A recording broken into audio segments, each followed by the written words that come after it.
Well, good afternoon, everybody. It's World War II TV again. I'm Paul Woodadge, and we've got a first for you today. A couple of firsts. One, we've got 4 cameras today, plus myself, so 5 screens for me to manage. And the second thing is we're actually going to use some Google Earth images kind of live and move some things around on the maps there, thanks to Edwin. So that's going to be really quite exciting. So I'll start off by introducing you to everybody, and then we'll get on talking about Operation Pegasus. So we have on camera in the Netherlands, we have Edwin, Chris, Joris, and Robert. And the 2 that are doing the talking are Edwin and Joris, who, of course, you know from previous shows with us. We've done Airborne, Recce, and Cutting the Hell's Highway, and what have you. So good morning, everybody. Good morning, my Dutch team. Hello. Hi, Paul. So we are talking today about Operation Pegasus, which happened 76 years ago in October rather than November. So we're a month late, but hey, it's all good. So it's a rather complicated operation with lots of different maps and routes, things like that. And it is a post Arnhem a Market Garden event. Of course, some of you watching it know it from the episode in Band of Brothers.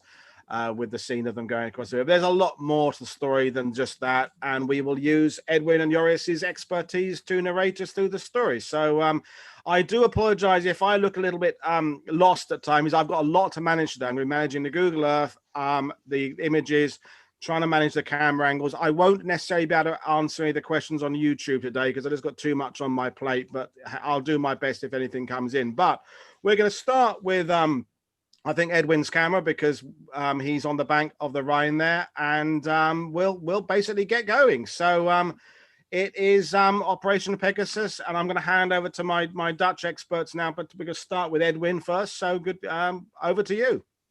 Yeah, thanks, Paul, and glad to be back. And I think also Joris and also Robert and Chris, who help us out today with the camera work. As you said, 4 cameras today.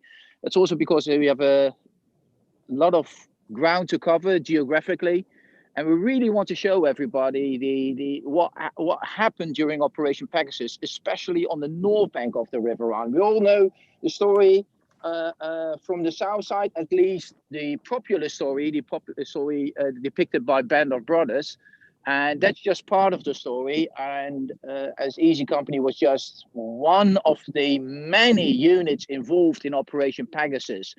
And to be honest, in the series, they show a very simplified version of what actually happened and what actually had been planned for weeks for weeks. So, and it's quite a complex, but also a very exciting operation, because we actually are talking about the largest mass evacuation or mass escape from behind enemy lines in northwestern Europe during World War II. And it's quite of a feat of arms. So it's really good to be looking at that. Now the camera at the current is pointed basically at a small beach, which is actually the launch site of the boats that went across the Rhine on that fateful night of the 21st on the 22nd of October, shortly after midnight, to pick up the British paratroopers across the Rhine. So this is actually the launch site where the British engineers of the 210 Field Company Royal Engineers who manned the boats, and the blokes of Easy Company, not all of them, just a select group, and some guys from 321st Glider Field Artillery Battalion, some forward observers, were covering in between those trees over there. The trees were a little bit further back, but you can see in the distance some of the older trees still, waiting for the signal across the Rhine to go to the opposite side to pick up the British. Now, before we start this entire narrative, it might be good to point out where everybody is, and I suggest, Paul, we try to switch to Google Earth right now. Yep, done. And see that and zoom in on that what I call the evacuated area, and toggle on the cameraman in the area. Yeah. So we're now zooming in actually on the map, which shows you roughly the Allied front lines in 1944 at the time of Operation Market Garden.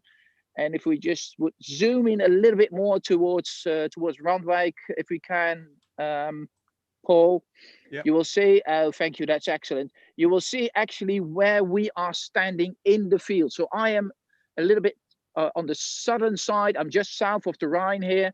As I'm panning the camera around a little bit, you can actually see the Rhine, and just across the water there, completely at the other side, opposite of me, you will find Robert, and Robert is at what would be known during Pegasus as Point Digby, and we will be coming back to that.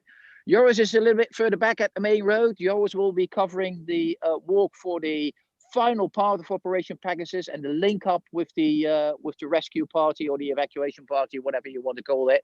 And then we have Chris, and Chris is he is back quite a bit, and it shows you on the map that he's just inside a red zone. The red zone actually depicts a military zone, German military zone, which was evacuated by the Germans. It was also illegal to get into, so you could be shot on sight if the Germans saw you there, because that's actually part of the front line. And Chris is actually just a little bit outside there, because we pushed him back a little bit further to where the actual rendezvous point was for the British paratroops, the British and American pilots, and some Dutch civilians who would make due their escape during Operation Pegasus 1. So if we just could switch the camera a little bit to Chris, please, we would be able to see him. And there it is. So it's and this is the area where all the evacuees, the British paratroopers, the British and American pilots who are still caught behind enemy line, and some Dutch civilians, as I said, started to rendezvous shortly before Operation Pegasus started. Throughout the day, Joris will be talking a little bit more about that later on, and started to walk towards Operation Pegasus. And this is also the time when we asked Chris to start walking slowly towards his intermediate destination, which is a barn, because he has a lot of ground to cover, quite literally. So, yeah. Like I said, Operation Pegasus is the largest mass evacuation during World War II in this area. Quite a successful one, and it involved quite a number of troops. It didn't involve just the army, but it was also made possible because of Dutch resistance, and not in the least, but very few people know this, because of a very highly secret intelligence agency called IS-9, part of MI9, who run escape and evasion lines throughout Europe, and was run by a guy called Harry Neve. British viewers will know Harry Neve. He was he was very close to Margaret Thatcher. We can see a picture of him during World War II. And of course, he succumbed to his wounds during a bombing attack in, I think it was 1979, outside Westminster Palace, when a splinter group from the IRA bombed him. So, and that famously escaped from Colditz as well, I think. That's and he famously, absolutely, yes, he famously escaped from Colditz. So Harry Neve, coming back to Britain, became part of MI9, IS-9 as a subdivision of that.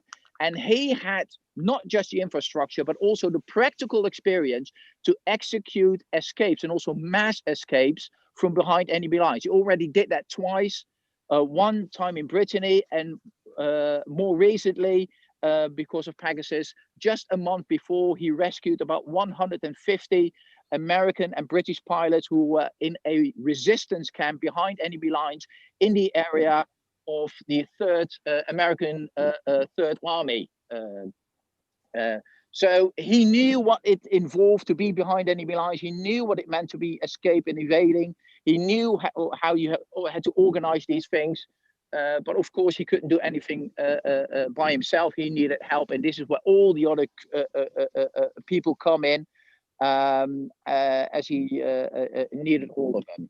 So, and to understand entire operation and the run up to it, I think we have to talk a little bit about the people that were trapped behind the enemy lines. And I think for that we will switch over to Joris, because Joris will talk us through that part of this show. Yes. Don't need video for this, mate. Okay. Can you put up the Google Earth with the hiding places? I can do that for you. Yeah. So what Edwin created on Google Earth is an approximate location. Some of them are very precise, and some of them are more of an estimate of Allied soldiers and pilots that were hiding behind the front lines, in Dutch homes. So who needed hiding? Well, during the battle, many lightly wounded soldiers had been spirited away from hospitals and into Dutch homes. After the battle at Oosterbeek ended and most men had been evacuated in Operation Berlin, there were still quite a few who found themselves trapped on the north bank of the Rhine. And a lot of those were taken prisoner, but some managed to escape, and they also found shelter with the Dutch civilians. And for the Dutch, this was a very dangerous thing to do, because if the Germans would discover the soldier would just be taken prisoner. But the Dutch, they would be put up against the wall and shot only after they had seen the Germans setting their house on fire. So the best case scenario they could hope for was to be sent to a concentration camp. There was a lot of risk involved in hiding a British or American airman or pilot or soldier. So who needed these evacuation and who needed to be hidden? Well, there were about 200 British soldiers hiding at Dutch families. And on top of that, there were a number of air crew who had been shot down before and during Market Garden. And finally, the odd ducks, there were 2 Russians whom the Germans had set to work on a nearby airfield in Dalen.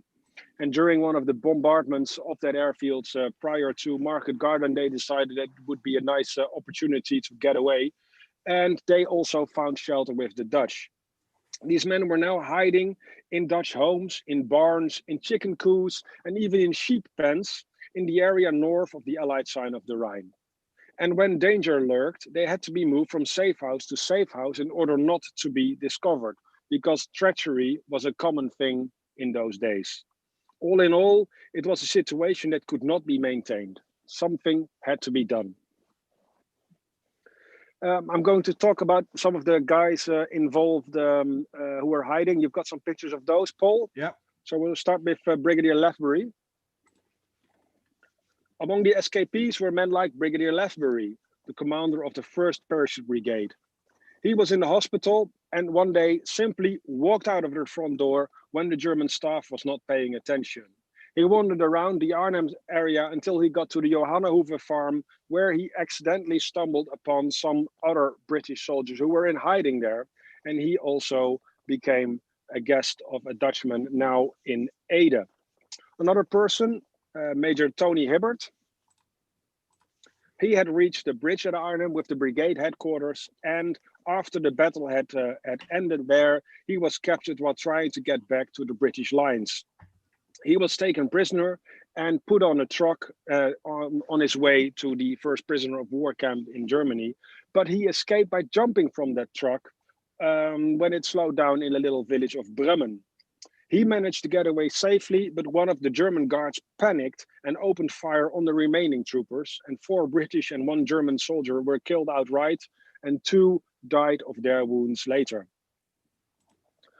A colorful guy, Major Tatham-Warter, he was the Able Company commander in the 2nd Battalion. You probably know him from the movie A Bridge Too Far, where he famously walked around the bridge with an umbrella because he couldn't remember the password. Yeah, there he is. According to the film, he died. In real life, he was wounded.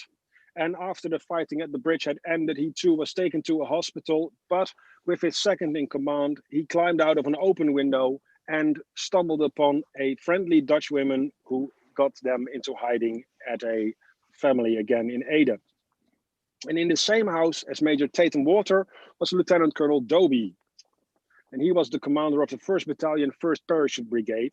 He was wounded in the last desperate attempt to break through to the bridge and captured on that September 19th. He wasn't a prisoner for long. He basically was marched into the hospital for someone to look after his wounds, and a German soldier took off his watch and was showing it proudly to a nurse. We hope she was German. And that's the moment that Doby decided, well, maybe I can just leave. So he ran for it, hid in some bushes, then later on found another shelter in a partly demolished house, where he was discovered by a friendly Dutchman, and he turned out to be a doctor. And he dressed his wounds and then spirited him off to a safe house as well. And these last two men became the most active in the resistance. For these two men, Tatham-Warter and Colonel Dobie, who for some reason became known to the Americans as the Mad Colonel of Arnhem, found themselves with plenty of time to spare, and they used this to make plans to support the British Second Army when they would cross the Rhine. And over the summer, so before Market Garden, enough weapons and explosives had been dropped by the British that a guerrilla campaign to maybe even stop German reinforcements from reaching the Rhine seems feasible. At the very least, it would be a nasty surprise that the Germans would have to deal with 200 British soldiers in their rear. In order to make the plans the most effective, they had to make sure that they would align with the Second Army plans in crossing the Rhine. But of course, you cannot talk about making such plans on a radio, so Colonel Dobie had to cross the Rhine into Allied lines and talk to the commanders face to face. And this is where Edwin will pick up the story. Superb. Yeah, okay. So this is also about the time that we have to talk about how to get through Allied lines, because a lot of people think that Dobie swam the Rhine right about where I am in this general area into the American lines, but nothing could be exactly further from the truth, because Dobie did not cross the Rhine here, nor did he do any swimming in crossing the Rhine. So if we would like to have a little bit of an idea how they did it, and also how they communicated with the Allied troops south of the Rhine, and especially around Nijmegen, where a lot of headquarters and a lot of troops were. Arnhem was in that area. We have to focus a little bit about on that subject first. So if we could go back to the Google Earth, please, you will find there a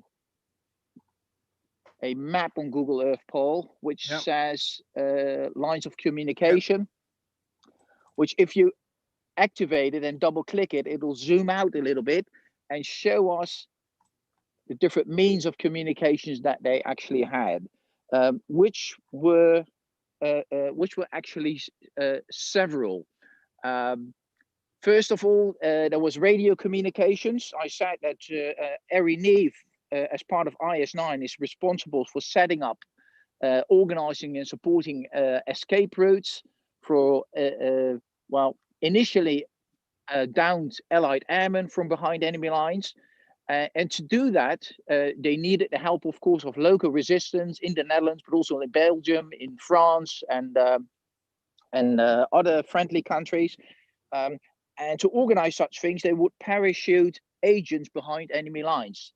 In the Netherlands, in 1943, mid-1943, a agent called Dickness or Dick Kracht was dropped. He lived in England. He spoke English quite well because he had an English mother. His father was Dutch, but as far as I know, he grew up in England. He lived in England. He worked in England. And during World War II, he came attached to IS-9 and was dropped behind enemy line and there's a picture of him to organize escape and evasion lines together with the Dutch resistance. So he was in this area.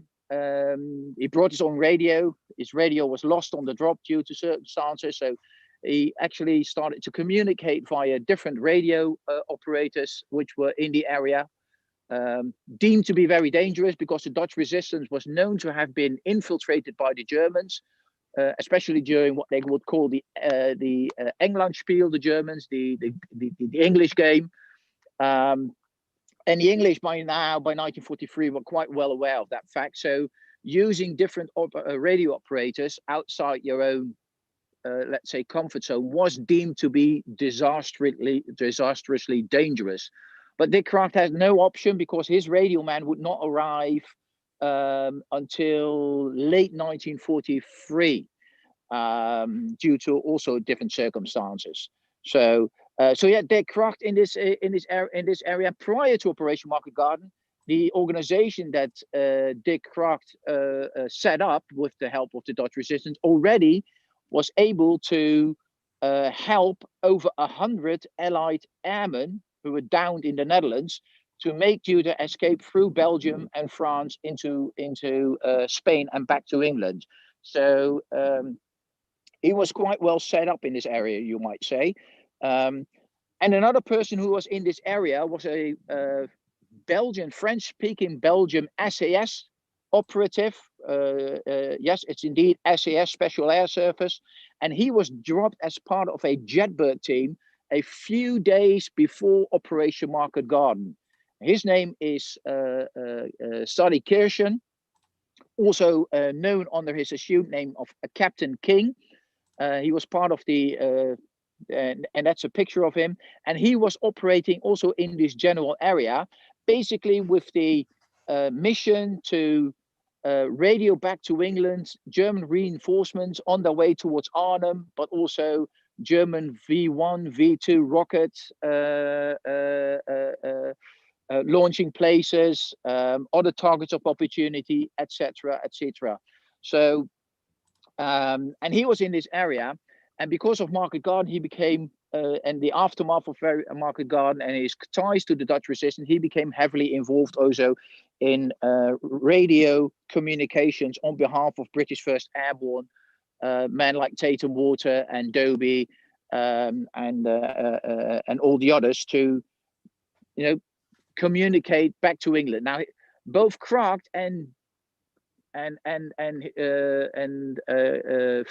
Captain King, Kirschen, they had radio communications only with England, and we can see on the map, on the top left corner, Captain King. This is where he is at. He is in basically in a chicken coop, which was used as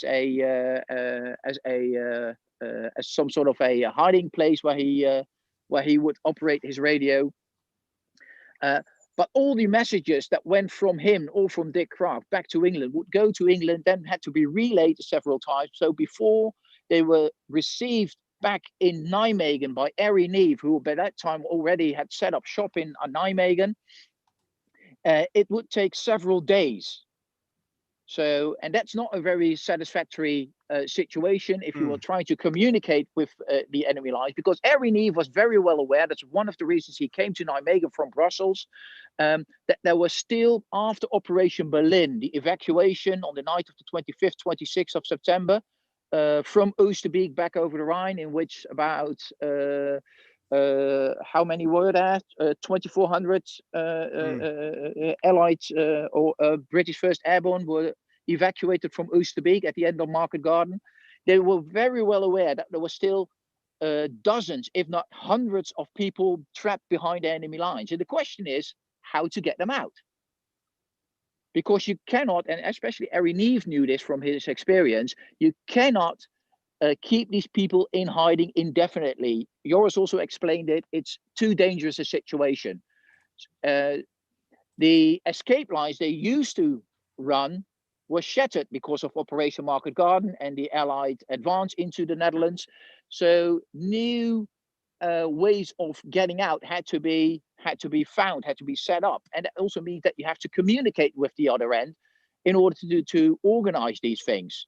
As I said, a radio communication that takes you 2 to 3 days to relay messages one way and then 2 to 3 days back, that's too much of a delay. Yeah. Unfortunately for Neve and his assistant was Major Hugh Fraser. After the war, Hugh Fraser would become a member of Parliament also. Most people won't know Hugh Fraser, but if I say Lord Lovett of Lovett Commandos, a bell may ring because he was the brother of that Lord Lovett. Yeah. Lord Lovett was Simon Fraser, and this was Hugh Fraser. Yeah, exactly. His brother, yeah. And yeah. Hugh Fraser was part of the SAS attached to the IS-9, so he was operating with Harry Neve in Nijmegen, and they were hatching plans how to get these people out. Now, as they were doing that, the Dutch resistance told them that they had a secret direct telephone line separate from the normal telephone infrastructure, unknown to the Germans, that will allow them via the electricity company, the power plants, to get in touch in direct telephone communication touch with the north bank of the River Rhine. So they couldn't ring the phone from Nijmegen all the way to either north bank on the Rhine to have a direct communication link. And they started to use that. You can obviously assess that some people were not very happy about this. They deemed it much too risky. But every Neve knew that they needed those communications in order to get the entire escape or evacuation of all these people organized, and also to take stock. How many men are there? Because they had no idea. They knew there were dozens or hundreds, but they didn't know how many. In the end, it were over 200 people. So that's a lot. That's absolutely that's a very high number. And mind you, the Germans are searching, right? So it's basically a matter of time before these people are rounded up, and God forbid, the Dutch people would be executed or brought to a concentration camp. Their houses would be destroyed. So they needed different things. Now, one of the things they started to organize was a new escape route, which is called W, or windmill. And that was actually set up a little bit to the west of the entire area, and that you can see on the map as the white line, going all the way from just a little bit south where Captain King was, all the way to the south, crossing the Rhine there near Maurik, and then to the Betuwe, to Tiel, and then crossing the Waal River. So basically, instead of one, you needed 2 river crossings. And that's the entire route to Weymouth, where the link up was, where some British patrols would be. That was about 32, 35 kilometers, all the way back to Nijmegen. It was 60 kilometers. That's a long way. And it was it's a long way. And it was also, you had to go from hiding point to hiding point, held by Dutch resistance on bikes, who would ride their bikes in front of you. So as to warn, not only to the guy, but also as to warn you when there were Germans in the area, or it was a German checkpoint somewhere, whatever. So it was a very long route. It was a difficult route. It was a very dangerous route. And subsequently, it was also a route that was only possible to send small parties of people, or even just individuals across. You couldn't go over use windmill with a group of more than about 5 people. It was just too dangerous. Yeah, so getting all these could take too long, too complicated, too dangerous. It's too long, it's too dangerous. Absolutely. Now, at first, for the British Airborne, that wasn't really a problem, because as Joris explained, the plans that Leftbury, Tatham-Warter, and Dobie tried to come up with was one of a guerrilla war behind the enemy lines. As soon as British Second Army would cross the Rhine, they would go and start a guerrilla war in the rear of the German army, and then has to help the Second Army in their advance. But early October, they learned via that telephone line, which is also sometimes called Q, that the British Second Army wasn't going to cross the Rhine until spring.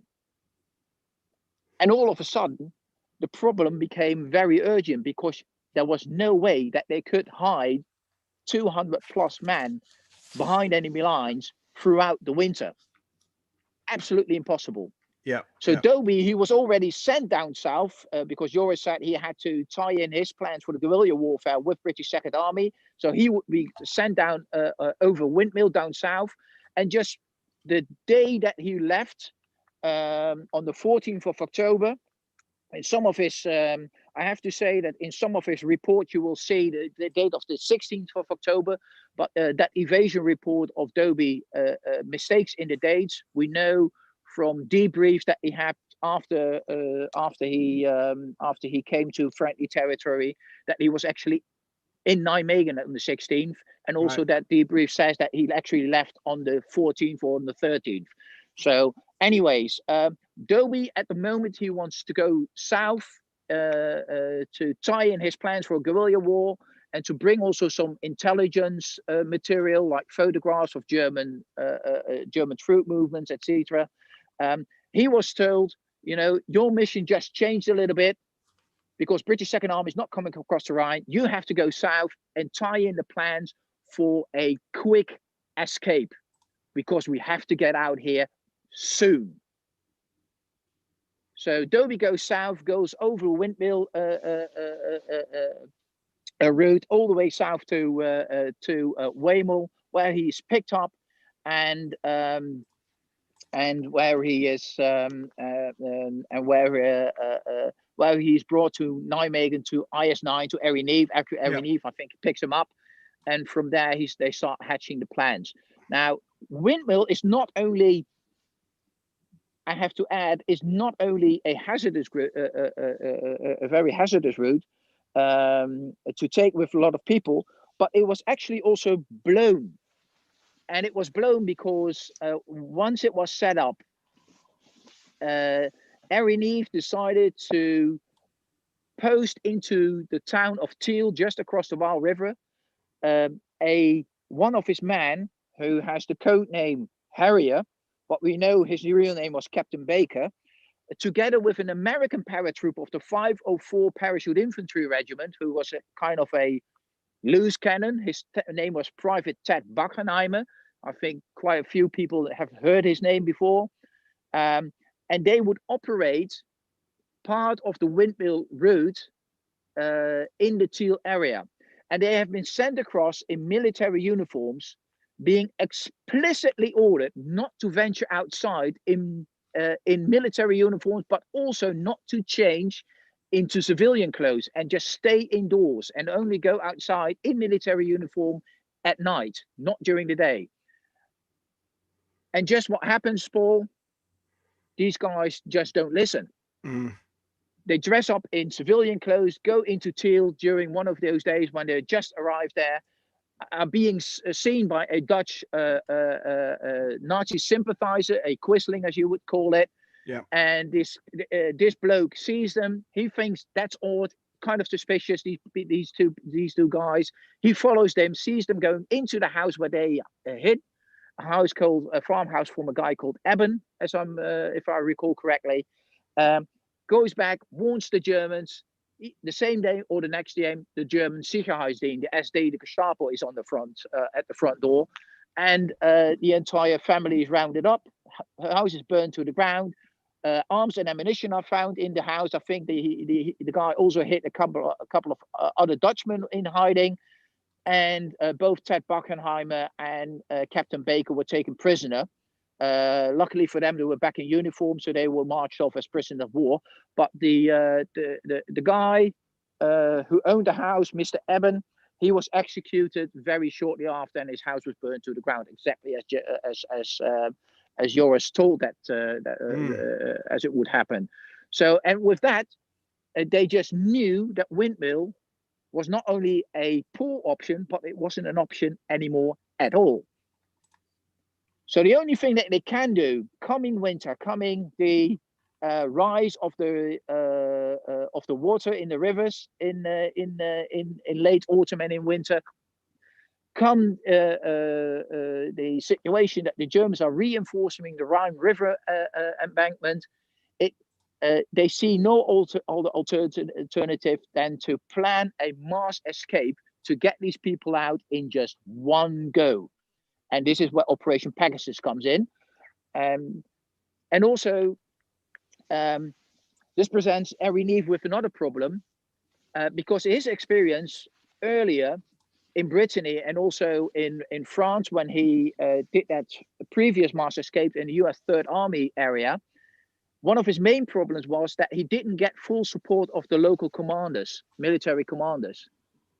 They thought it was low priority, wasn't in their interest, wasn't in their orders. So he had a hard time always getting the resources he needed to execute such a mass escape.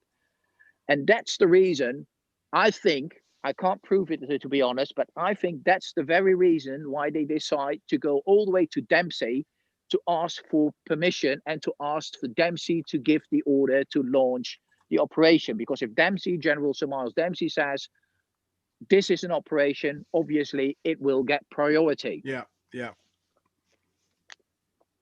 And thank you, by the way, for giving all that background before this, because that's the type of thing that a lot of the viewers watching will not be aware of. They're just kind of aware of the last chapter of the story, not all these preceding ones. So thank you very much for sharing all that with us.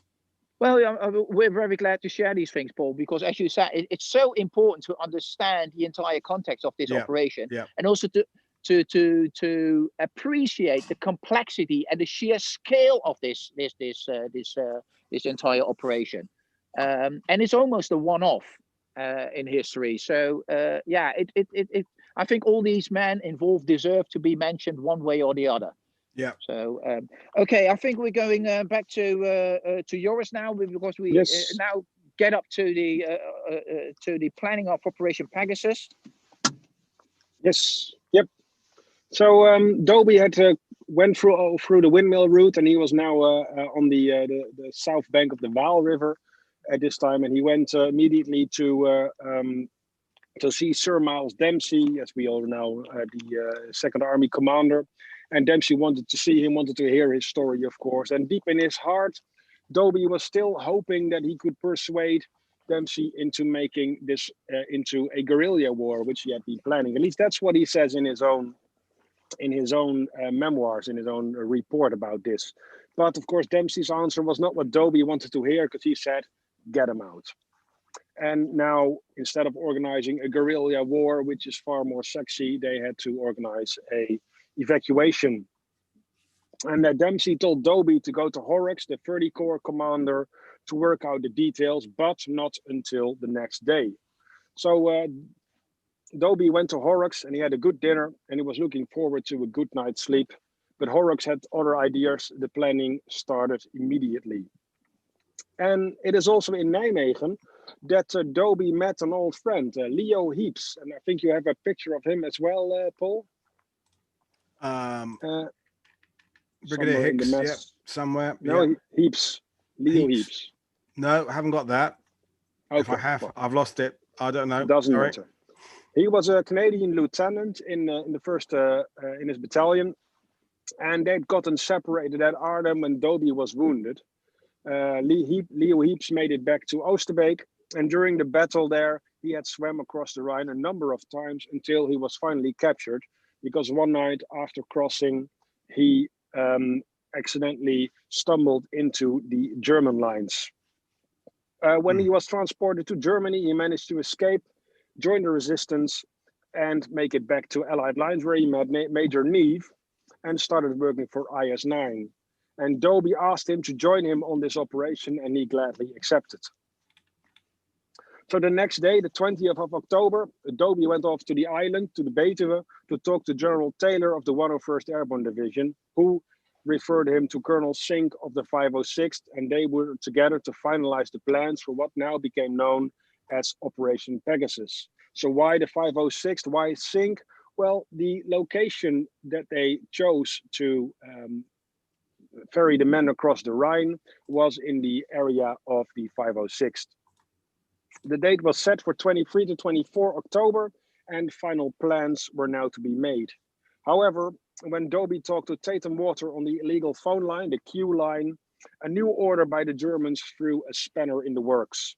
The Germans had just ordered that the entire north bank of the Rhine River, which was facing the Allied troops, was to be evacuated of all civilians, and that would start in 48 hours.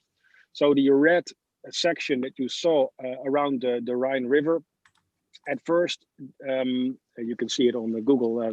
So this red section was enforced by the Germans from the 23rd of October. Earlier, a part of the Rhine bank had been evacuated already, Arnhem, Oosterbeek, up to Hilsum, but Renkum, where the Operation Pegasus was to take place, was not yet at that point evacuated. But this new order, that had three consequences.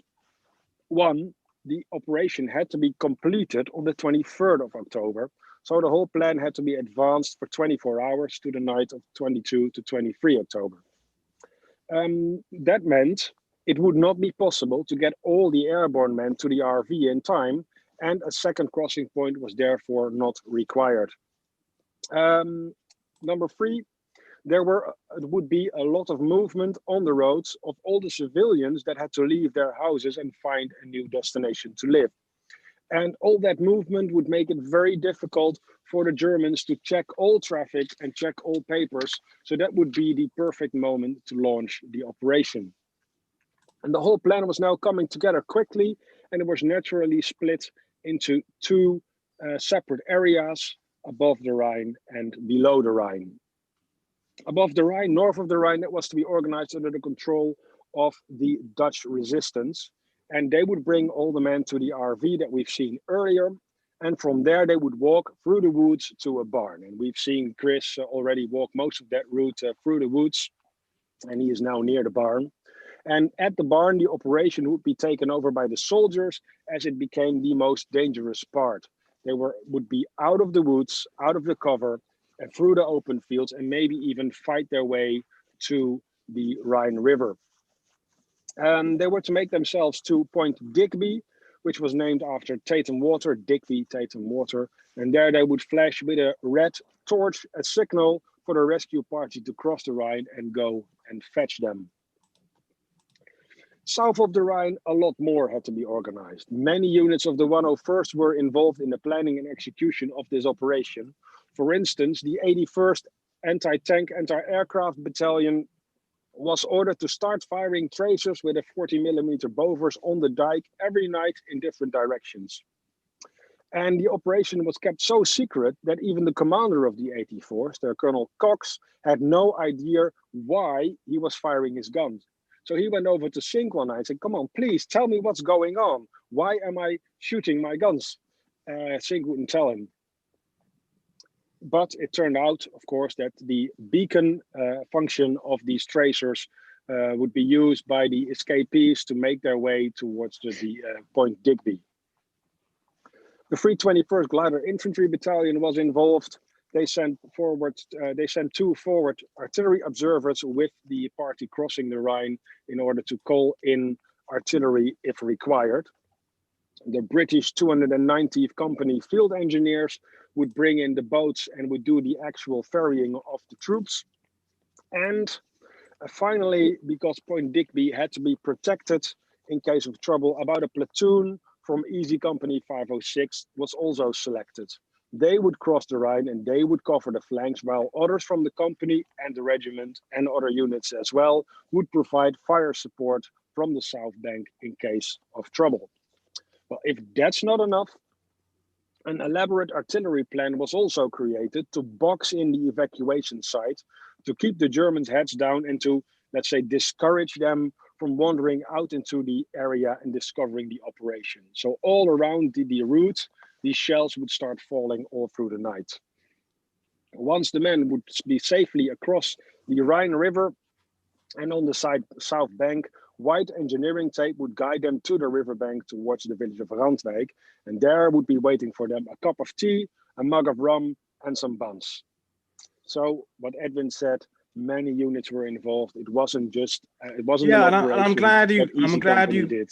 I'm glad you've explained that, you two, because, you know, even myself, you know, as you know, I'm a Normandy guy, you know, and Band of Brothers is an amazing series, but it just kind of implies that people just grabbed some boats, went over, and the British were the other side of the bank waiting for them. It has no sense of the scale and the complexity and how many different units were involved and the secrecy and the Dutch. So this is extraordinary stuff. People are enjoying it, watching on YouTube, as I am enjoying it. Good. Yeah. Well, with everything now set in motion, it was time for the Dutch resistance to spring into action and start bringing all these troops to the RV point. 147 persons would want to be evacuated, and they all needed to be brought to the evacuation site. And for that, I'm going to quote from the escape report that Tatham-Warter wrote after he got back across the Rhine. Having decided on the plan, the main problem confronting us was how 130 odd Englishmen were to be concentrated at the river. It entailed moving them a distance varying 8 to 15 miles through country thickly populated by Bosch, and finally through the defense lines to the river. We originally planned to do this by moving to a concentration point in the woods just north of Digby the night before in two separate parties. One from Ede and the other from Reemst. It was a difficult undertaking as the area we should move through contained a great number of batteries and all that goes with them. However, we were spared this by a great piece of luck. At 1700 hours on Friday 20 October, we got the news that the Boche had ordered the evacuation of Denicom, which was a village only 2 miles from our concentration area, by midday on Sunday. This meant that on the following day the roads would be congested with refugees, so we at once decided to make use of this opportunity. Bill, and this is where he first mentions the Dutch resistance, mobilized his whole organization and started at 0730 hours on Saturday. The 90 men from the Ada district were moved down in parties of 2s and 3s to the concentration area, 3 miles north of Digby.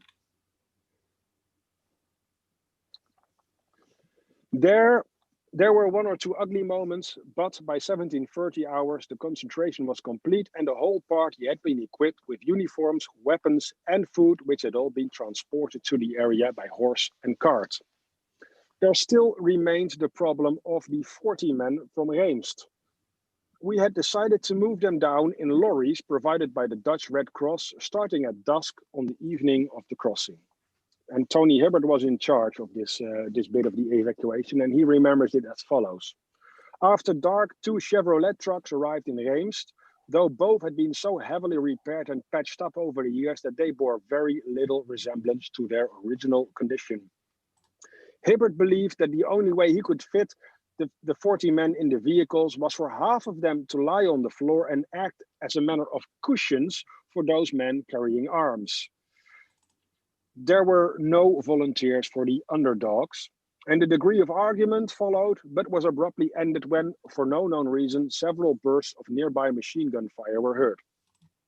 They drove down, passing many Germans without incident, and drew up at a selected point on time.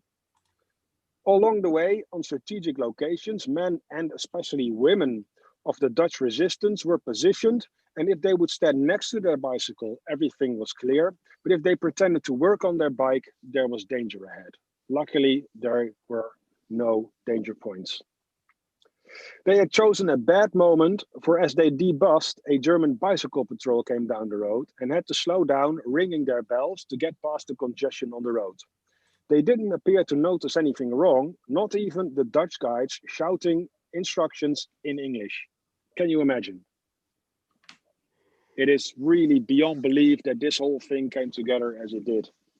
Any one of those guys, the Germans on the bike, paid any attention, the whole thing would be blown immediately. So now the operation gets underway. So at 9 in the evening, it was time to leave the woods and make their escape. And Jan Kooijman, a member of the Dutch resistance who was to be evacuated across the Rhine as well, later wrote an account of the movement through the woods, and I will quote from that as well. It was a very dark night. If the elimination grenades and the firing artillery from the north to the south and vice versa didn't create some brightening of the sky, one couldn't see a man at 2 meters distance. The participants were divided in a front guard, a main body, and a rear guard. While it was so intensely dark, each one gave his neighbor a hand and thus forming a human snake of about 150 persons. Tatham-Warter, Wainwright, and Maarten van den Bent walked as pathfinders in front of the front guard. The time lag between the start of the movement of Tatham-Warter and the last man of the rear guard was about 5 minutes. We also moved like a snake does. Some part did move and another part didn't. Sometimes you had the feeling to be torn apart when the men in front of you moved and the men behind you had not yet knowledge of doing the same. Although Tatham-Warter and Maarten van den Bent had made that morning a last rehearsal reconnaissance, Maarten showed at a crossing of some small paths in the wood a hesitation of where to go. And Maarten had a normal nervous movement around his mouth, and that increased on moments of tension. And Tatham-Warter asked, "Are you sure?" And Maarten, without further hesitation, "Yes." Tatham-Warter replied, "Go ahead." The wrong path would have led to a German field quarters. A little doggy started barking. That was very dangerous, and that meant a sudden end of this doggy. We had to walk as quiet as possible, but Tatham-Warter later told us that we made a noise of a running herd of elephants. Even though our boots, we had covered them with pieces of cloth and stocking. It happened once that a few men bumped into each other and even a small fight started, but a quick name and army number was enough to restore the silence. They finally reached the Jan Pene barn, and this is where control of the operation passed from the Dutch resistance to Tatham-Warter. And let's see if Chris is now getting to the barn. You should see it emerge dead ahead on the right-hand side. And this is one of the only relics, artifacts that is still really visible, tangible of Operation Pegasus. I mean, the woods haven't changed much. The paths are all in the same location, but this barn, well, it stood the test of time so far. There even are some bullet holes, some markings on the walls. Spang. Oh, we've got to see some spang. Yoris, God, we don't think they have anything to do with Operation Pegasus. And it doesn't really care. know. It doesn't matter, does it? If it's a bullet hole, it's a bullet hole. We have a reputation to uphold. We always show bullet holes if we can. Well, that's why we picked out this barn. This is brilliant stuff, guys. I mean, I'm absolutely enthralled by this, and the comments on YouTube are really good. So this is fantastic stuff. Brilliant. So you can see clearly underneath the round window, you see a big hole. And yeah. So this is the actual barn where all the men gathered, all 147 of them. And it's here that the organization or the control of the operation passed from the Dutch resistance to the British soldiers. And most of the members of the Dutch resistance stopped here and went their separate ways, because if they were discovered moving forward, the Germans would shoot them out of hand, being terrorists, whereas all the British soldiers would just, in quotes, would just be taken prisoner. So there was a far more danger involved starting here. And the whole command and control situation was a, let's say, a hot potato all through the planning, whereas the British thought that they would be in control, whereas the Dutch resistance said, well, you cannot ever get to the Rhine without our aid. And it is telling that Tatham-Warter in his escape. The Dutch have still got to get back out of the evacuated area, haven't they? I mean, they're not safe yet. They've got to head their way back, and presumably not by the same route. They've got to kind of scatter and go back in different ways as well. Yep. And you have to remember, it was a spare time, a spare site. So at 8 in the evening, you were not allowed to be outside anymore. Curfew, yeah. So even if they got out of the area safely, they would still be out in curfew. So they were not just say out of the woods yet. Literally and figuratively, yes, brilliant. Literally and figuratively, yeah. And at the barn, the men who didn't have a weapon yet would receive weapons. Uniforms were checked, and from here on, it was a military operation. And it is from here that Edwin will pick up the story again and talk us through all the way to the crossing. Am I right, Ed? Yes, that's absolutely right. But before we go into that, I'm just listening to you guys, and I'm not sure if they took different routes, because there weren't that many safe routes in the area. Okay. The entire area was invested with Germans, and if you take the wrong route, you bump into German billets or strong points or listening posts or artillery positions or ammunition dumps that may be guarded or whatever. You are actually in a frontline area. Yeah, true. So okay. the number of routes, especially if it's pitch dark, you want to be very, very careful where you're walking. So that's also why they needed the dark. Yeah. And to just to emphasize this, one of the people in this group, one of the two Russians, you always explained that there were two Russians in it, two Russian escapees. One of them, I think his name was Kuzinski or Kurinsky or whatever. I'm sorry, I'm very poor with Russian names for one reason or another. There's no offense. No worries, don't worry. But I keep forgetting his proper name. But anyways, this guy lost the group. We don't know where, but I'm just assuming that it was somewhere in the woods, because that's most likely. And either way, he bumped into a German group or a German field position, just like that. Wow. So what he did, and he just explained, a couple of days before, at Dalen Airfield was the big bombardment. I got lost and I've been wandering in the woods ever since. Now, if you know the area a little bit, you can surely tell that this is complete BS. because not only was his escape at Deal and Air Base and the bombardment of Deal and Air Base would have been around Market Garden, and maybe they bombed it after Market Garden. I'm not an expert on that, but he escaped back then, and he's in a completely different area now. So, if this happens anywhere in the Ukraine, okay, there are large woods there. I can get that, but let's be honest, in the Netherlands, that's stupid. But no matter what, the Germans accepted his explanation, brought him back. He escaped again, and he was again part in Operation Pegasus 2. Wow. So this guy's amazing, and he's one of the. I think no, he didn't make it in Pegasus 2 as well, but he did survive the war, as far as I know. There's very little known about him, as far as I know. I think he survived the war one way or another. But anyway, this is just to tell you that if you lose the group, your chances, or take the wrong path, or take a different route, the chances are that you're bumping into Germans. Yeah. So you might not want to do that. You just might get out. And of course, if one guys get picked up by the Germans, that's the whole escape route is in jeopardy then, because the Germans then double back, and so many things that can go wrong on this. Yeah, absolutely. It's very tricky what they're doing, because like you said, as soon as they would be discovered, it will be blown, and the Germans will be all over the place. General alarm is to be given, right? So there's these British soldiers are now. It's now over a month since they jumped out by parachute earlier, and a month of stress and tiredness and fatigue and moving from safe house to safe house, and they're going to be running on empty in terms of just energy, and when you're tired, you make mistakes, don't you? Or you can do. Absolutely. And mind you, it's we've got a very mixed bag of people over there, right? We've got about 121st Airborne guys. Yeah. We don't know how they got there, but one guy's according to some lists, he was in the 505 Parachute Infantry Regiment, 82nd Airborne Division. So he's probably taken prisoner around Nijmegen and made his escape. He's the only airborne, 82nd Airborne guy in it. There are a number of pilots, both RAF and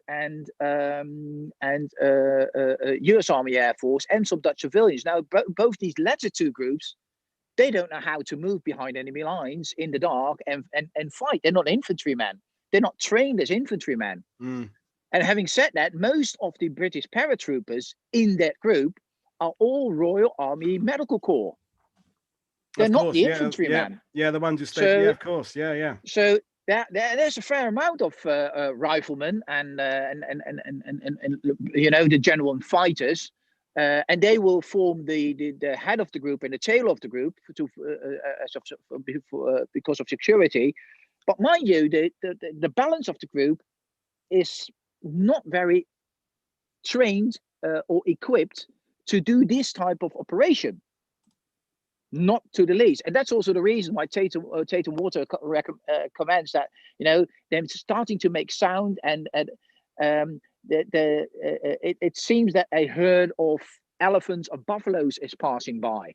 Right, so they're making a lot of noise. These people are just not disciplined enough for this type of operation, and I would argue that even if you have let's say a company of trained paratroopers, and move them as a company behind enemy lines like this in the night through the front line, that's dangerous. That's really dangerous, because the chances are that somebody screws up. It's a really dangerous coordinated operation. And this is about a company full of mixed bag people. So it's the odds are stacked against them. Let's call it like that. Either way, like Joris said, as from the barn, it becomes a military operation. That's also because they're now at the edge of the woods and going into open field, where the Brits can navigate a little bit better.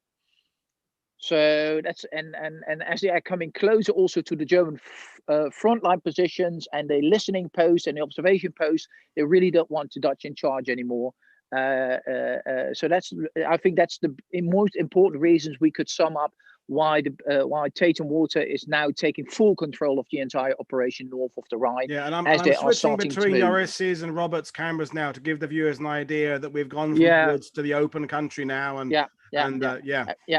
And this is Robert, as we are seeing this. Robert, it's quite good actually. Robert is still walking around Digby. Robert, if you just could please turn north a little bit towards the hill, and just walk a little bit in that direction, because there is a pretty good reason why Point Digby is chosen. And that's because there is and I hope that Robert doesn't have too long to walk. Just walk towards the hill, Robert, towards the creek, because actually there is a creek coming into the river in this area, and we're hoping just to show you it, because it also shows you quite nicely how this entire area is being cut off from the rest of the fields, which would make a German counterattack in this area very difficult. Right. Yeah. Basically, okay. I'm saying this is as safe as you could be. And yeah, if you just zoom in a little bit, you can see the creek coming up on the left-hand side a bit. It's a little bit of a it's a little very small, and it's getting wider there. Yeah. So that's also good. So the Germans did not have many options to patrol this area, or to come into this area with a counter-attacking force if they should be, if the entire thing would be blown. So it's as basically it's as safe as it gets. Thank you, Robert. I think we're now seeing that that creek coming up as Robert is moving there. Yeah, thank you. So Robert. yeah, that's excellent stuff. Go. There it is, and you can actually see right now also even the ditch, it's quite wide.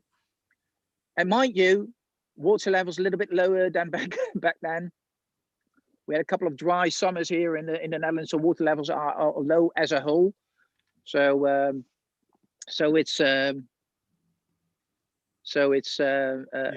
should have been a little bit wider and deeper back in 1944. Anyways, as I said, from the barn onwards, it's a military operation. What the Brits actually do is to go right through the middle of the fields in the from that barn. If you just you can see a woods on the left hand side. You can see the town of Renkum at the right hand side, which was also suffering artillery bombardment to keep the Germans' heads down a bit. And they're going right through the middle of the field. Now that might seem a little bit crazy to many people, but the reason is quite simple, because on the outskirts of Renkum and on the corner of the woods, the German had strong points. Okay. And the Brits had reconnoitered this area before, especially Captain Wainwright was involved in that, amongst other people. And they discovered that they could just pass through there to go into those fields, follow a ditch down south, cross the main road on the dike, and then go down a path. That's also a ditch that they would be following that, so that's very easy to navigate. And then across the dike, down another path which gets you across a small bridge or culvert, and then take a right hand side and then take a straight line to Digby. Yeah, and so that's just for my knowledge, is Renkum bigger now than it was 76 years ago? Yeah, it's a little bit bigger, but the outskirts on this side those are the old houses which would have been there also back in 1944. Most of them. Maybe 10, 20 yards back, but but not this industrial bit here. That's obviously No, there was some sort of a factory in the area, but it would have been a little bit further back. This factory has been expanded. That's quite modern building, as far as I know. If there's any experts out there that are listening to this, and guys, I think you are the experts any detail on this. There's no one that knows this up. But there are some local people probably listening in, and they might be able to tell us, oh no, there was a building right there at that edge. So if that information comes forward, I'll be happy to receive it, of course, because there's always more stuff to learn out there, right? No matter how much you know, Paul, you know that, right? So anyways, I know, Joris is now panning his camera. He's at that spot on the dike where they came, and he's panning from left to right towards Renkum. That shows you a little bit the where the German strong points were, and where the British group, where the Pegasus evacuees, the Pegasus escapists, came to the main dike and started to go across. And now Joris will start following into the footpath into the footsteps of the British First Airborne. Mind the traffic, Joris. Yep, don't get run over. No, not yet, at least. Although a live death would be really good for viewers. We had this conversation before. You know, it would be, you know, the viewing figures would skyrocket. So yeah. So Joris is crossing here. It's just here, yeah. Yeah. Yeah. Joris wants to do a lot of things, but I think he doesn't want to die for us. No. And we will not ask him. He's too good a mate. So, Thank you. You're too kind. Yeah. Yeah, well, I didn't mean it actually, but I knew you were listening in, mate. So Joris is now walking to that path, and we just want to have Joris' camera a little bit activated. Keep on activating, having it activated, please, Paul, because Joris will point very soon towards the path that they took downwards towards the river, as he is walking there. Just waiting for him to pan, and yeah, there's the road. Okay. And if you're what else Joris is moving forward, I don't know. We were discussing the other day when we were recceing this this area for the final time to set up the entire show. This road is actually quite old.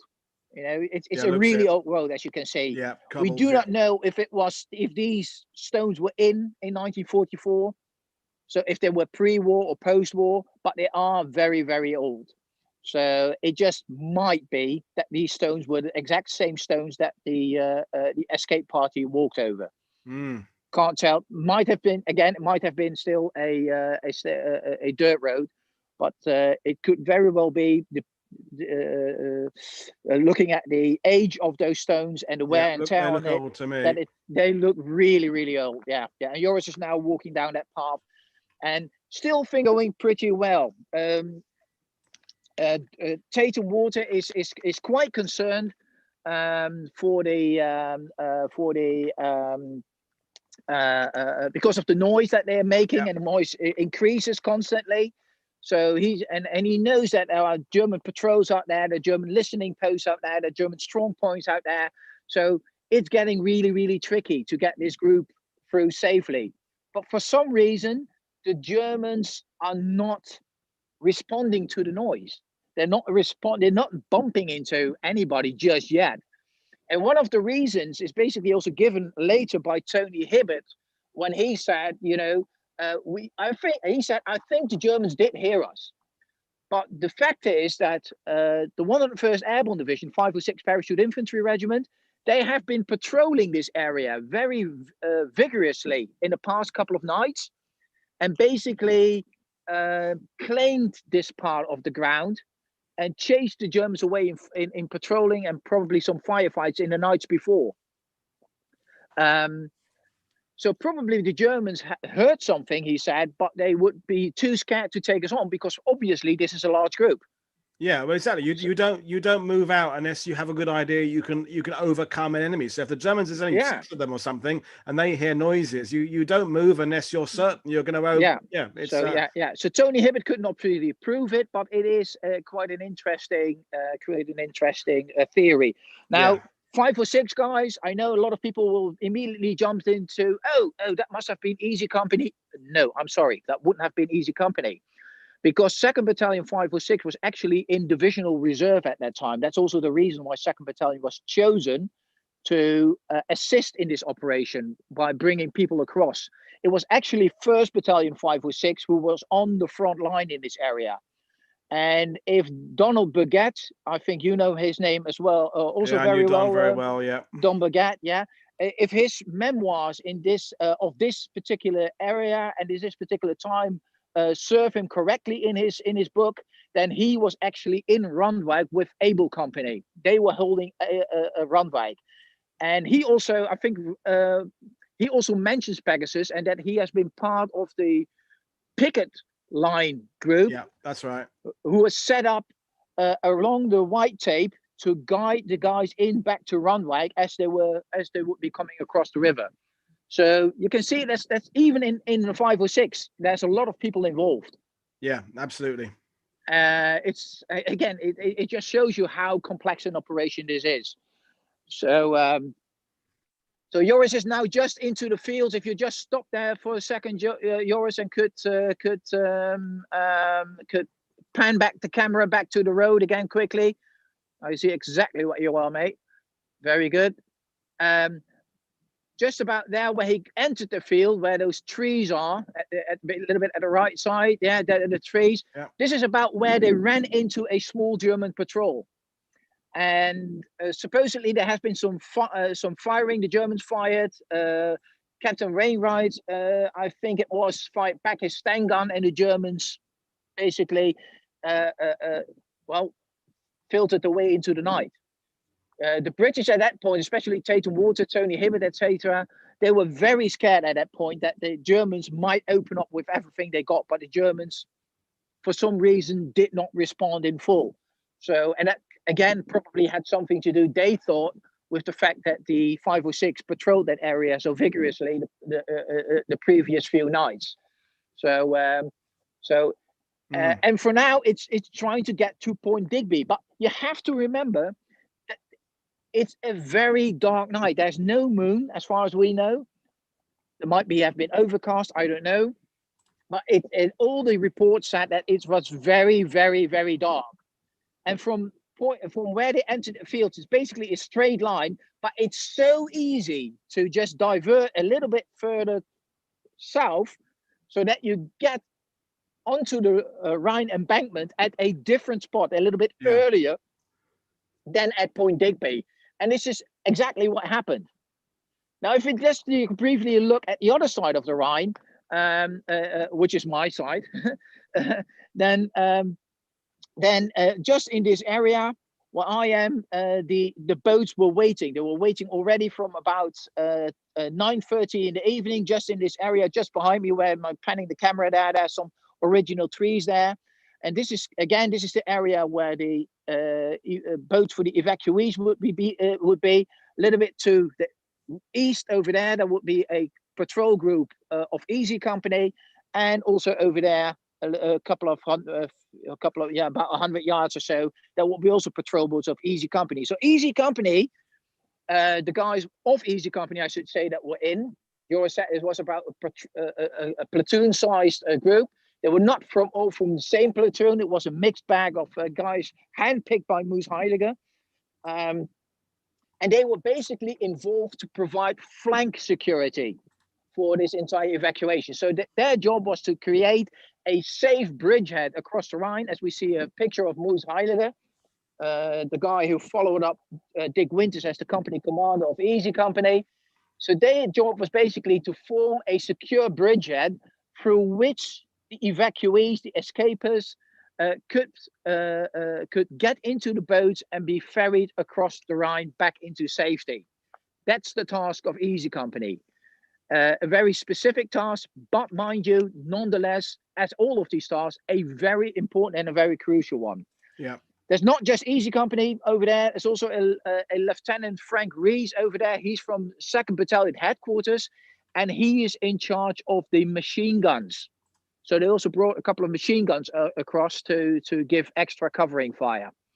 So, and these people are just waiting down here at the Rhine, peering into the darkness across from about where I'm standing. Harry Neve was here. Hugh Fraser was here. They would be the Beachmasters on the south. And Dobie was here. Leo Heaps was here. And they would be going across and lead that operation together with Moose Heiliger, who was in charge of the American group across. And it was just peering into the darkness across here. I'm just trying to move a little bit further forward so we can see Point Digby a little bit better. And at 12 o'clock, they were expecting a red torch, or Americans would say a red flashlight, blinking in the dark across the river, but there was none. And depending on whose account you're following, either about 7 or 10 past 12, some accounts say 30 minutes past 12, all of a sudden, we think it's Leo Heaps. He started to peer to the right as I'm panning my camera a little bit to the right into the distance over there. Behind that orchard, you can see all the way across the Rhine. And all of a sudden, way in the back over there, he saw a red, what he thought a red torch flashing. Yep.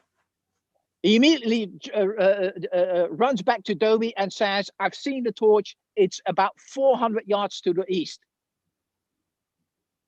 In his estimation. Now, mind you, any estimate in this pitch dark, Yeah. it's wild guesswork. It's a guess. Yeah. It's completely a guess. But and the reason why, but he had seen the right light. So what happened at the end of Tatham-Warter is that the group had hit the Rhine embankment, and they had been following that Boffer gun, which was firing as from 11:45 every 15 minutes, or every now and again. They were firing tracer rounds straight across Digby to the other side of the the other side of the Rhine, as to indicate in the pitch dark, this is where you have to go. Yeah. But again, if it's really dark, it's very difficult to estimate what's your distance between a tracer that you can see in the distance and where you are at. So how do you have to walk 100 yards, 200, 500, 600? You tell me in the pitch dark. Mm. And that's also one of the risks that Leftbury, in advance of Pegasus, already warned for. He said, we can use this Boffer gun with tracers, but I doubt if it will help. And he proved to be right. So what actually happened is that Tatham-Warter thought that he already was on Point Digby, while in effect he was about 400 to 500 yards still to the east. And it was just pure luck that Leo Heaps at the other side at one point, and it was about 20 minutes after Tatham-Warter started flashing, all of a sudden, Leo Heaps presumably saw that red torch flashing. And that's the moment that they could really get across with the boats as soon as possible. And according to Leo Heaps, they're dragging the boats about 100 yards further east before they cross. According to the engineers who were in it, those were the guys of the 210 Field Company Royal Engineers, British, not Canadian, as some people, as some accounts will argue. They were British. Their post-operation report says they got across directly, but they hoisted their boats about 100 yards further east when they were across the river, so on the opposite bank. And from there, immediately, a bridgehead is formed, and several people start to move east towards where Tatham-Warter was seen, or at least the red torch was seen, and trying to make contact with the group over there. And just to give you a little bit of an idea,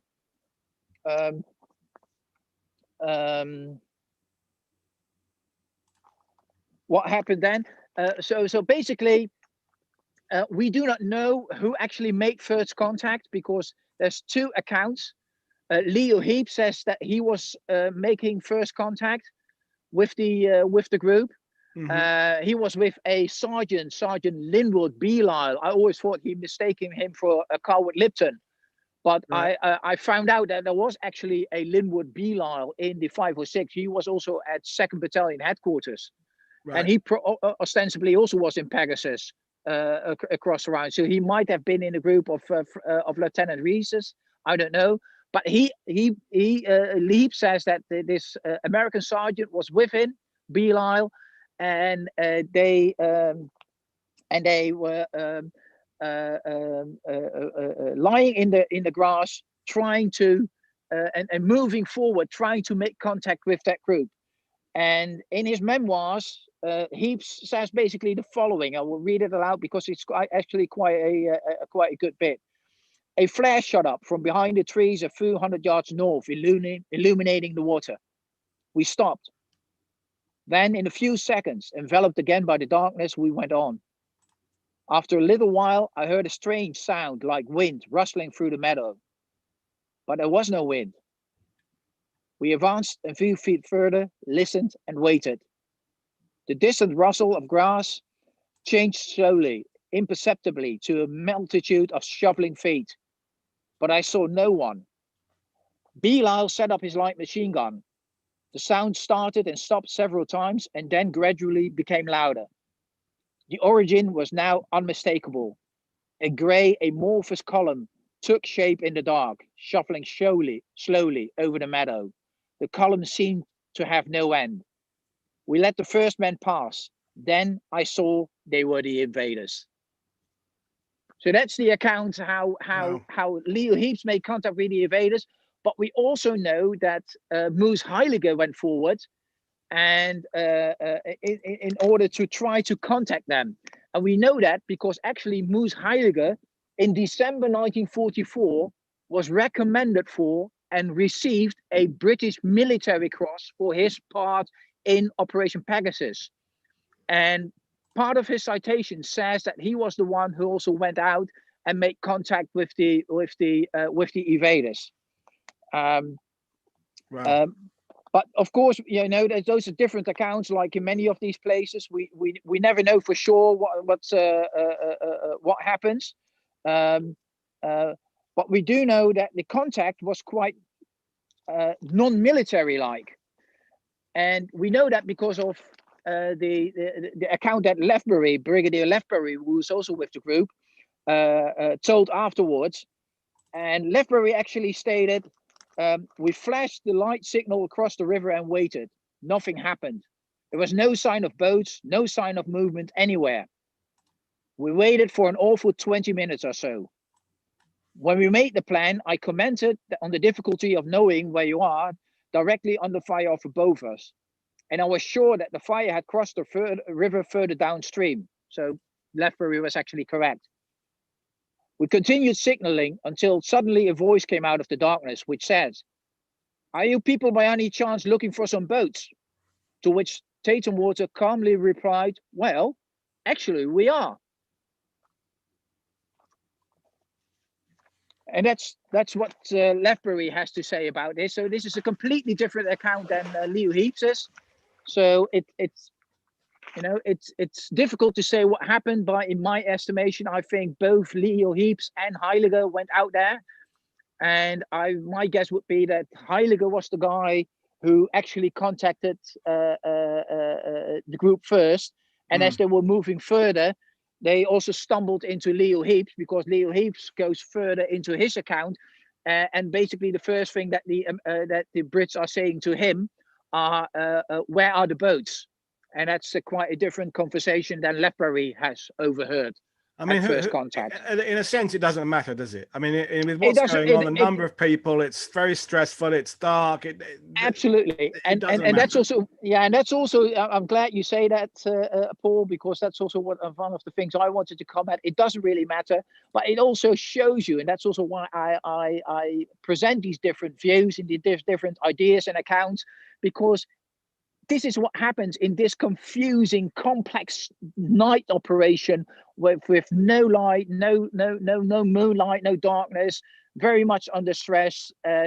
People have very bits and pieces of information, and it's very difficult to assess what really is going on, and which leads to different people on the same spot with different accounts. Right, just happens, and. Anyways, the boats are at the far side of the Rhine, and as Robert is, I think, also now back at the evacuation point, so that's a little bit east from Point Digby, and from there on they started to move across with the boats, 10 to 15 people per boat. And depending again on the account you are reading, the entire operation was done anywhere between 1 o'clock and 2 o'clock in the night. The British were brought across there. They were received by Harry Neave and by Hugh Fraser. There used to be on this side of the river, there used to be a small farmhouse that was used as a emergency aid station in case they needed quick aid. Also, ostensibly, they would have gotten some food and drinks there, and from there they were marched back via the white tape, picketed presumably by able company guys like Don Baguette, all the way back to Randwijk, and I will now slowly walk back in that direction so you can see Randwijk in the distance. And just while you're walking, Edwin, we just had a question. Can we confirm the engineers that accompanied it, they were British, not Canadian? And what's your... Yes, it was 210 field engineers, a field company Royal Engineer, which was part of 30 Corps. They were British. Right. There was a Canadian field regiment also involved in Pegasus, but not in Pegasus 1. That was Pegasus 2. Okay. Having said that, I'm glad they're asking that question. The most interesting bit is that both companies of field engineers, both the 210 and the 23rd Canadian, both of them had been involved also in Operation Berlin in September at Oosterbeek. Right. So, and that also tells you the detail of planning. They're selecting the guys that have experience with navigating these waters in dark. Right. Yeah.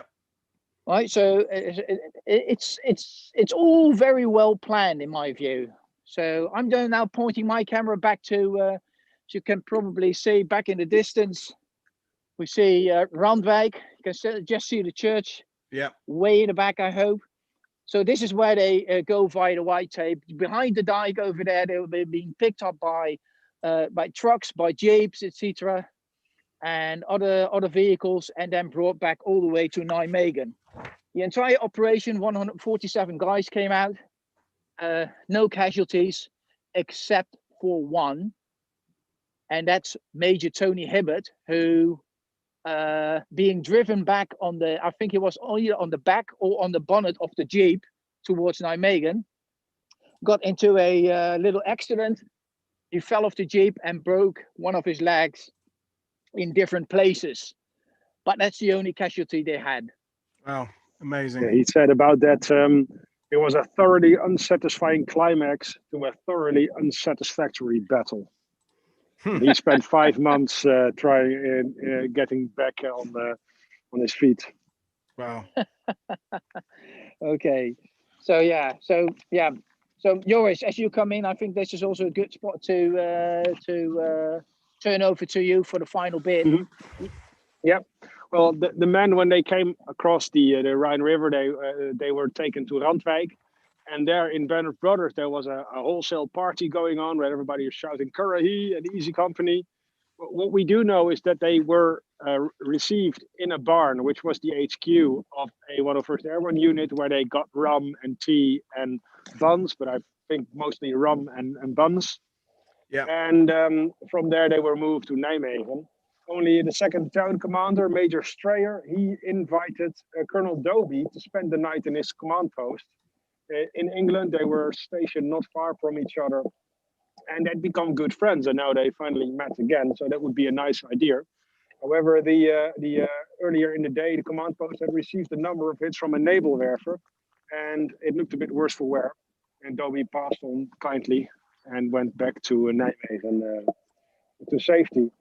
They stayed very briefly in Nijmegen. When they got there, they had organized champagne and more buns, and it was a great party where a lot of toasts were made, mostly to the Dutch resistance and the Dutch families where they stayed and who kept them safe for so long. They were then driven across the corridor back to Brussels, and from Brussels they were flown to England, and there they met the chaps that they last seen in Arnhem, and the very few that had gotten back there. And one of the reporters, he disguised himself as an intelligence officer, and he was talking to the men about their escape, trying to get a scoop. He heard some interesting rumors and he wanted to know more. And not knowing they were being duped, they spilled the beans.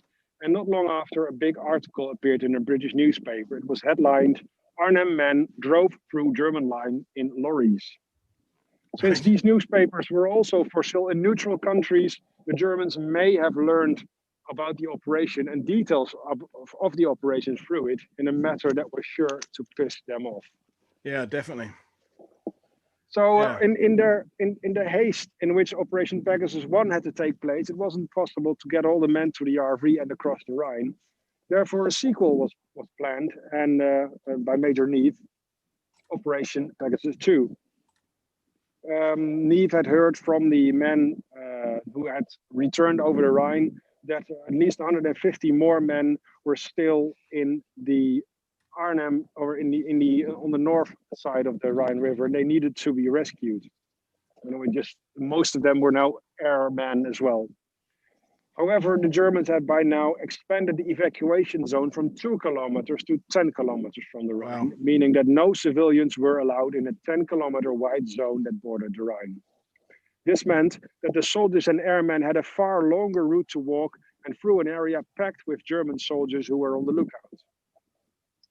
Operation Pegasus 2 started good.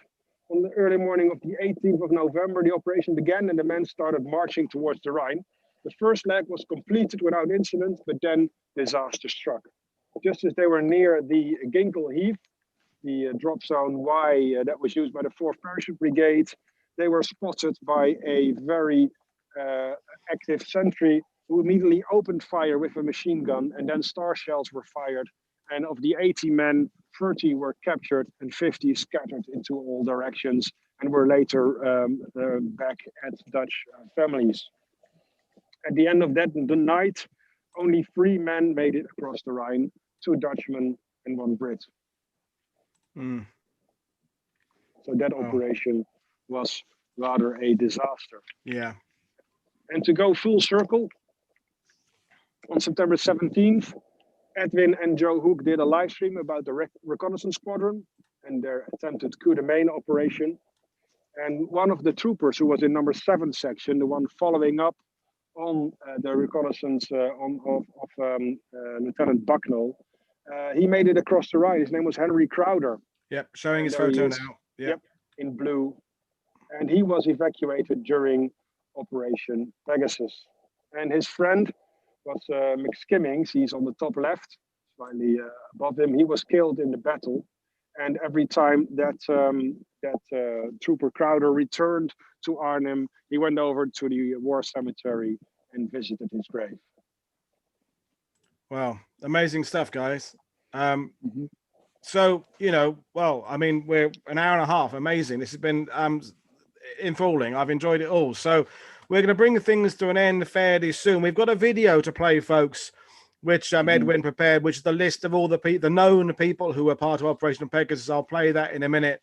I want to just, before we get to that point, thank our incredible camera people for doing their incredible work today. It's been brilliant. And don't forget, folks, that these Dutch guys have prepared this route. They've done the recce. They're doing the narration in their second language. They're doing it live. We're doing this live. We're juggling the photos, the Google Earth stuff. This is the BBC would take 6 months to make a documentary like this and have a staff of 100 doing it. We're doing it on Zoom live just for you. So fantastic stuff. So any more concluding remarks, or shall I? Actually, I think I'll start playing the video now, and we can talk over it while it's playing. This won't be very long, folks. This is just a list of the those that survived. So brilliant stuff. Anything further to say, Edwin or Joris? Well, I think that little bit of Operation Pegasus 2 says it all, right? So how dangerous and how difficult such an operation is, and it doesn't take much to make it fall apart. And the German bicycle patrol really, that's one of those amazing moments in the operation where everything should have fallen apart. But it didn't. Yeah, and that really shows what kind of a special and complete inter-allied success Operation Pegasus is. And I deliberately say is, not was, because I think it's unprecedented in history. Prove me if I'm wrong. I'm glad to be proven wrong on this one, but I haven't heard about any mass escape operation so successful as Operation Pegasus. Well, no, I mean, you touched on intelligence services.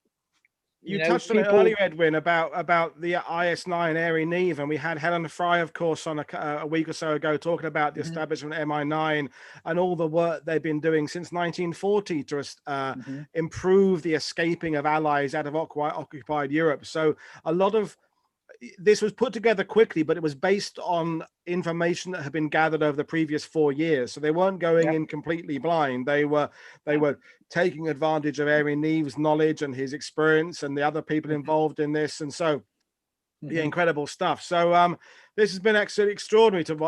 Again, I'll put it back on. So if you want to reverse, I think we lost Chris because Chris was doing all the groundwork earlier. But we want to put it on selfie mode so we can say thank you to all because it's been really good. There's Joris there. Hey. And Robert, you've had a hard job, Robert, because we haven't used you much. But when we have used you, you were very important. We gave some great views there, and Edwin there, fantastic stuff. So. Yeah, I've really enjoyed it. So absolutely fantastic stuff, guys. I think no one can say they haven't learned a lot about Operation Pegasus. It's expanded way beyond what we know already. So incredible job, guys. Please check out our Patreon page. Please don't forget to subscribe. We've got loads of shows coming up in the next few days. We've got Wednesday. We've got part 2 of our interview with Alan King, the tank veteran, the British tank veteran. That'll be extraordinary, talking about the fighting in Holland and Belgium and Germany. We've got more shows coming up. We've got our comic shows coming up. We've got David O'Keefe talking about Dieppe being a pinch raid on Sunday. We've got the Castle raid, the US Army Air Force's biggest single loss of life in World War II coming up with Eric Ratcliffe. So lots of things coming up. I'm working very hard to bring you these things. So thank you very much, guys. Edwin, Joris, Robert, Chris, extraordinary work. There were various questions on the YouTube comments about various books and Operation Pegasus. There's no kind of one single book that covers this. These guys have taken their work from Dutch sources, British sources, American sources, on the ground study. It probably deserves a dedicated book, Operation Pegasus, I think, especially expanding on the Dutch role. And I'm really glad you did expand on the Dutch role and the importance of the Dutch resistance and the networks and all those families who were just sheltering a British paratrooper or an airman for several weeks and the dangers of that. I'm glad you covered that. So brilliant, fantastic, guys. I'm going to end the stream and we'll see you all soon. This is Paul Woodadge for World War II TV. Enjoy your Sunday afternoon. Brilliant. Thanks very much, guys. Again, brilliant stuff. Thank you. Yes. Okay. Thank Bye-bye. you.